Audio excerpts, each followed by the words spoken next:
बहुत समय पहले की बात है। एक छोटे से गांव में मोहन और उसकी पत्नी राधा रहते थे। दोनों बहुत गरीब थे, लेकिन दिल के बहुत अच्छे और मेहनती थे। जो भी मिलता उसी में खुश रहकर जीवन बिताते थे। एक दिन मोहन जंगल में लकड़ियां काटने गया। वहां नदी के किनारे उसे एक चमकती हुई चीज दिखाई दी। पास जाकर देखा तो वो सोने का एक बड़ा चम्मच था। मोहन हैरान रह गया। जैसे ही उसने चम्मच उठाया, अचानक उसके सामने एक महल और उसमें खड़ा एक राजा दिखाई दिया।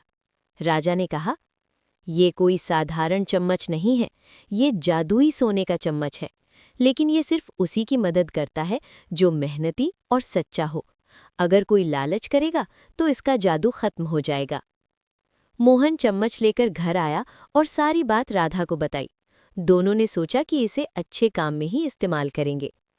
अगले दिन राधा ने चम्मच से खाली बर्तन में खाना बनाने की कोशिश की। जैसे ही उसने चम्मच घुमाया, बर्तन स्वादिष्ट भोजन से भर गया। अब उनके घर में खाने की कमी नहीं रही। लेकिन मोहन और राधा ने लालच नहीं किया।